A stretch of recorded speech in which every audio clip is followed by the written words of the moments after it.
मर्दों को दूसरों की ही बीवी क्यों अच्छी लगती है? अपनी बीवी अच्छी लगती है, लेकिन इतनी अच्छी नहीं लगती जितनी दूसरों की लगती है। बल्कि अपनी बीवियों को ये कहा जाता है, देखा तुमने सरफराज की बीवी कितनी अच्छी है, देखा तुमने शाहिद की बीवी कितनी अच्छी है, कितना ख्याल करती है, और सो ऑन। इस तरह के जुमले लड़कियों ने अक्सर अपनी माओं से भी सुने होंगे बचपन में, जब माएँ कहती थी, देखा तुमने आयशा कितना अच्छा काम करती है, तुम तो ठीक से नहीं कर पाती हो, या फिर देखो जरा आयशा को। मियाँ बीवी की एग्जाम्पल या फिर मियाँ बीवी की रिलेशनशिप को लेकर मैं कुछ टॉपिक्स पे इसलिए डिस्कस करती हूँ क्योंकि हमारी जो आने वाली जनरेशन है, जो बच्चे हैं, अगर मियाँ बीवी का रिलेशनशिप अच्छा होगा तो फ्यूचर में हम साल 2 साल 5 साल 10 साल बाद जो बच्चे देखेंगे वो बहुत अच्छे और शऊर वाले होंगे, और उनके अंदर एक रिदम आप देखेंगे, उनके अंदर फोकस देखेंगे, और उनकी तरबियत हुई है पता चलेगा। इसीलिए आज के जो मियाँ बीवी हैं उनको ख्याल करना होगा, और उनके रिलेशनशिप में जो जो चीज़ें ऐसी हैं जिनको नहीं होना चाहिए उनको चुन चुन के निकाल देना होगा। जिस तरह मैंने एग्जाम्पल माओं की दी कि माएँ मोटिवेट करने के लिए अपनी बेटियों को इस तरह के जुमले बोलती रही हैं, इसी तरह जब लड़के अपनी माओं को अपनी बहनों को बोलते हुए सुनते हैं तो ये एक ट्रेंड चल जाता है कि हमने इस तरह से अपने दूसरे रिलेशंस को मोटिवेट करना है। आप जब किसी इंसान को जो कि वो खुद है उस पर फोकस नहीं करने देते, ये कह के कि दूसरा इंसान ऐसा है, कजन्स के साथ कंपैरिजन किया जाता है, दूसरे लोगों के साथ कंपैरिजन किया जाता है, और उस कंपैरिजन का नतीजा ये निकलता है कि वो लड़की या वो खातून जिसकी शादी कल को होने जा रही है वो एक ऐसी शख्सियत बन चुकी होती है जो कि वो जनरली नहीं होती है। उसकी माँ ने कह के कि उसको आयशा बनाने की कोशिश की, उसके बाद जब हस्बैंड ऐसा मिल जाएगा जो उसे जावेद की, सलीम की और जुनैद की बीवी की मिसालें देगा, तो उसका अपना वजूद तो मस्क हो जाएगा, और नतीजतन होगा ये कि वो खातून जिससे उसे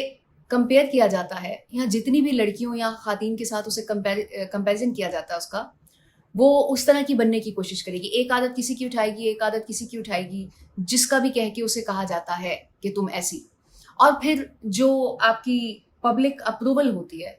उसके ऊपर फोकस करते करते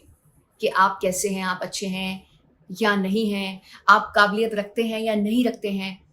इस दौड़ में आपकी अपनी पर्सनालिटी और ख़ुद को जानने की जो एक दगोदो होती है, या फिर एक जो मुशक्क़त जिसे समझा जाता है, वो रह जाती है कहीं। और आपके अंदर क्या काबिलियत है और क्या खूबसूरती है और आपकी शख्सियत का क्या हुस्न है, आप खुद ही कहीं भूल जाते हैं, तो दूसरा कैसे उसको नोट करेगा। खातून की ये गलती कि मर्द को अगर किसी औरत की कोई खूबी अच्छी लगती है और वो उसकी एग्जाम्पल दे के आपको बता रहा है और आप उसको फॉलो करने लग जाते हैं, चूंकि वो आपकी पर्सनालिटी का हिस्सा नहीं है, या आपके अंदर वो काबिलियत अगर सिरे से ही नहीं है, लेकिन आपके अंदर कुछ और काबिलियत है जो कि नुमाया है, तो आप उसको छोड़ के अगर किसी को फॉलो करने लग जाएंगे और आप उसमें उतने माहिर नहीं होंगे, तो तब आप सारी उम्र यही बातें सुनते रहेंगे, और वो सिर्फ और सिर्फ आपकी अपनी वजह से। क्योंकि अगर दूसरा इंसान थोड़ा अच्छा है आपसे और आप उसको फॉलो करने लग जाते हैं, तो आपकी अच्छाई कहीं पीछे ही रह जाती है, और आपकी जहनियत मस्क हो जाती है ये सोच सोच कर कि मैं उस मयार पे नहीं आ पा रही। फौरन से हल की तरफ आ जाते हैं कि हमने करना क्या है। अब जिसको बातें सुनाई जाती हैं उसने पहला तो काम ये करना है कि उन बातों को एक कान से सुनना है, दूसरे कान से निकाल देना है। उसकी रीज़न ये है कि अगर आप उसे अपने सबकॉन्शियस में प्रोसेस होने के लिए छोड़ देंगे तो वो आपकी डीमोटिवेशन का बाइस बनेगी, नंबर 1। नंबर 2, जो भी कोई आपको ऐसी बात करता है और दूसरे से कंपेयर करता है, आपका कोई भी रिलेशनशिप है शौहर समेत, तो आपने देखना ये है कि आपने अपने लेवल को किस तरह अप करना है, क्योंकि आप दूसरों की खासियतों को कैरी करके तो नहीं चल सकते, अपनी खासियतों को पॉलिश करके चला जा सकता है। तो अपनी खासियतों को आपने पॉलिश करना है और अपने आप का लेवल अप करना है, अपनी काबिलियत को इतना निखारना है कि जो दूसरों की मिसालें देते हैं वो आपकी मिसालें कहीं और बैठ के देना शुरू कर दें। और वक्त आ सकता है ऐसा कि आपके हस्बैंड कहीं और बैठ के किसी और को बता रहे हो कि मेरी बीवी के अंदर ये क्वालिटी है और मैंने देखी है कि वो इससे बहुत बहुत काम लेती है। अब दूसरी तरफ आ जाते हैं कि जो शौहर हजरात हैं या ऐसे लोग, माएँ भी, ऐसे लोग जो कि दूसरों की मिसालें दे के अपने बच्चों को या अपनी लड़कियों को मोटिवेट करने की कोशिश करते हैं, जो कि डीमोटिवेशन का रिजल्ट देती है। तो दूसरों की एग्जाम्पल देने के बजाय अगर आप अपने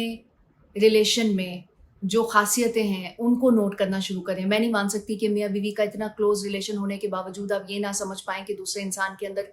کون سی خوبیاں ہیں جن کو پالش کر کے وہ اپنا لیول اپ کر سکتی ہے. آپ اگر ان چیزوں کو دیکھ کر اور اسے وہ پیٹرن بتائیں کہ کس طرح سے وہ اپنے لیول کو اپ کر سکتی ہے اور کس طرح سے اپنی ان خصوصیات کو پالش کر سکتی ہے, تو یہ بہت بہترین ہو جائے گا. موٹیویشن کا اس سے بہتر طریقہ نہیں ہو سکتا, کیونکہ اگر آپ اپنے ریلیشن شپ کو کسی ایسے مقام پہ دیکھنا چاہتے ہیں جس میں آپ رشک کے ساتھ دوسروں کے سامنے اپنے پارٹنر کی تعریف کر سکیں, تو اس سے بہتر طریقہ کوئی نہیں ہو سکتا. اپنے کسی دوست کی بیوی بہت قابل لگتی ہے اور بہت اچھی لگتی ہے, اور آپ اپنی بیوی کے اندر وہ خصوصیات چاہتے ہیں, تو وہ خصوصیات نہیں ہو سکتی, کیونکہ وہ اس کی خصوصیات کو کیری نہیں کر سکتی. اس کی اپنی ایک پرسنالٹی ہے, آئیڈینٹی ہے, اور اپنا ایک وجود ہے جس کو وہ اچھا کر سکتی ہے, بہتر کر سکتی ہے, شاید جس کی اگزامپل آپ دے رہے ہیں اس سے بھی زیادہ.